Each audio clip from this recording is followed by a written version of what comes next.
네, 안녕하세요. 설아입니다. 벌써 이제 2025년 연말이고요. 다들 24년 고생 많이 하셨고, 내년 25년도에는 좋은 일만 가득하시길 바랍니다. 24년에는 생각보다 많은 일이 있었는데, 뭐 바쁘기도 했고, 뭐 여러 가지 일이 있었죠. 그 중에서도 가장 큰 이벤트라고 하면, 저희 부부가 동반 퇴사를 했다는 겁니다. 사실 이제 이번 주 금요일을 저는 마지막 근무를 했고요. 사실 유튜브를 하면서 절대 항상 말했던 게 퇴사를 하면 안 된다.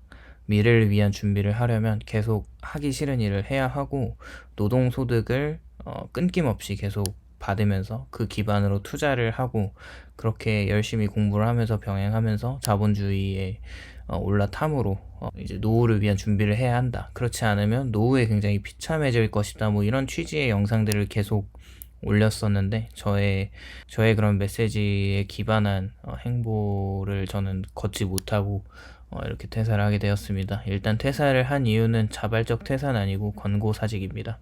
권고사직을 받으신 분들은 아시겠지만 그냥 장황하게 뭔가 이유가 필요 없이 회사에서 근무를 제공하는 그 노동자와 급여와 그 이익 간의 수지타산이 맞지 않는다고 생각하면 사람을 자르는 거고, 뭐 여러 가지 또 이유가 있겠죠. 일단 고용인과 피고용인 양측 간에 감정적으로 쌓인 부분도 있을 것이고, 일단 그것보다는 공과 사가 중요한 계약 관계이니까 규칙 사유가 있는 쪽은 계약 해지를 당하는 것이 당연하다고 생각을 합니다. 일단 사회가 그렇듯 회사는 우리를 책임져 주지 못합니다. 너무나 당연한 전제이기에 이런 예측하지 못한 상황이 발생하는 것을 대비해서 항상 미리 비상금을 마련해야 하는 거죠. 개인적으로 퇴사는 절대 하지 말라는 주의로 영상을 계속 올렸는데 결국 먼저 이렇게 회사에서 나오게 되니까 마음이 참 씁쓸하기도 합니다. 회사에서 일을 하시는 분들 중에 권고사직을 당하시는 분들의 마음을 조금 이해하게 되었습니다. 일단 눈에 보기에도 매출이 줄어들고 있고 뭔가 회사 내 분위기도 안 좋고 출근하면 일을 하는 시간이 점점 줄어드는 걸 보면 이게 점점 본인부터 일하는 게 맞나 이런 생각이 들기 시작할 텐데, 그 고용한 사장 입장에서는 그 전부터 계속 직원을 끌고 가는 게 맞나 라는 생각을 미리 하고 있을 겁니다. 그러면서 전에는 친절하게 대했던 팀장이나 사장은 그 직원과의 거리를 두기 시작하고 뭔가 출근하면 불편한 감정이 들기 마련인데, 저도 이런 과정이 있었던 것 같아요. 결국 긴장관계가 끝나는 지점은 항상 존재합니다. 일단 일하는 특성상 연차를 자유롭게 사용하지 못하는 직업군에 있어서 예전부터 연차를 줄 수 없다면 월차 정도는 달라고 이야기했었고, 사측에서는 들어주는 척 했지만 뭐 이런저런 이유로 월차는커녕 경기가 어렵다는 이유로 그 조금 있던 휴가 기간을 줄여버리는 통보를 받고 의문을 제기를 했겠죠. 그 다음날 권고사직을 당했습니다. 일단 어느 중소기업이든 회사가 어렵다는 상황으로 희생을 강요하는데, 지금 그동안 받지 못했던 연차를 수당으로 또 청구할 수 있다는 이야기가 있어서 청구를 또 해볼까 생각 중이기도 하고요. 뭔가 굉장히 열받아 있는 상태로 뭔가 감정을 가라앉히고 다시 생각해보자 하고 하루가 지나고 이틀이 지나고 생각을 다시 해봐도 기분이 풀리지는 않습니다.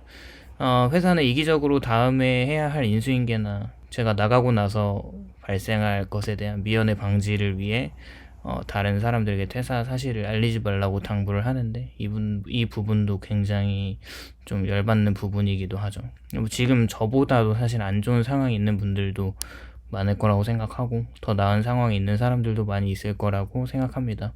확실한 것은 우리나라 내수 상황이 정말 좋지 않은 것 같아요. 일단 대기업들의 구조조정이 벌써 들어갔고, 가구들의 소득 감소로 인한 내수 부진은 뭐 그뿐만 아니라 부동산으로 쏠려 있는 돈의 이제 흐름이 원활하지 않는 부분들, 그런 여러 가지 요소들이 이미 자영업자들에게 고스란히 전가가 되었고, 그로 인한 파급력이 점점 나타나고 있는 거죠. 25년도에는 그냥 현 상황을 유지하고 버티는 것 자체가 대단한 일이라고 생각이 들 정도로 어려운 것 같습니다.